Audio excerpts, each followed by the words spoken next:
Purbaya tidak paham ekonomi sama sekali. Saya udah bilang, bukan orang yang tepat Purbaya menjadi Menkyu. Gimana dengan semua beban yang ada di APBN kita, kondisi fiskal kita, itu sebetulnya bisa bertahan berapa lama kalau menurut Prof? Saking hopelessnya pemerintah mendapatkan uang, sekarang Babinsa diturunkan ke desa-desa loh.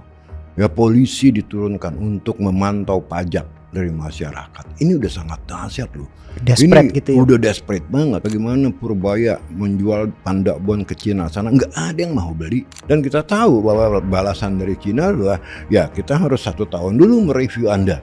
Ya kan, artinya kan kagak minat sama sekali, nggak laku. Dan kalau tidak minat kan berarti artinya apa? You are non-investment grade. Dan lebih gila lagi saking hopelessnya, diterbitkanlah Undang-Undang P2SK pasal 50A, ya kan, terkait dengan masalah Patriot Bond dan Merah Putih Bond. Ya. Yang melindungi investor dari segala kejahatan pidana maupun perdata. Dan langsung kan disambut oleh Bloomberg, Prabowo opens the door to dirty money. Ya kan, dianggap kita ini negara yang bisa mencuci uang seenaknya aja tanpa memikirkan reaksi dari luar sana. Kita bisa dikucilkan dari global financial system loh, dan ambruklah ekonomi kita. Gilanya begini, ini duit dibakar gede-gedean dengan MBG dan KDMP, dan sekarang bagaimana nyarinya segala cara. Kalau perlu iya tadi lah, cuci uang di sini.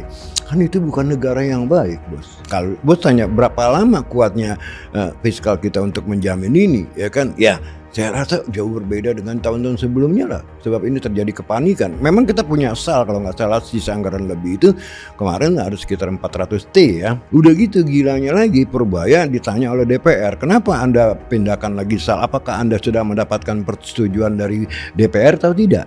Dia nggak tahu rupanya ya, bahwa undang-undang tahun 2005 di mana dia masih tidak perlu persetujuan DPR, sekarang undang-undang itu udah dirubah, harus minta persetujuan DPR. Ya. Tindakan Purbaya seenak-enaknya memindahkan SAL itu tindakan koboi-koboyan yang tidak ada logikanya. Masalah suku bunga itu bukan karena rendah tinggi rendahnya, tapi masalah outlook ekonomi ke depan. Kalau outlook ekonomi ke depan itu guram, apalagi gelap, siapa yang mau ngambil kredit, bos? Betapapun rendahnya suku bunga.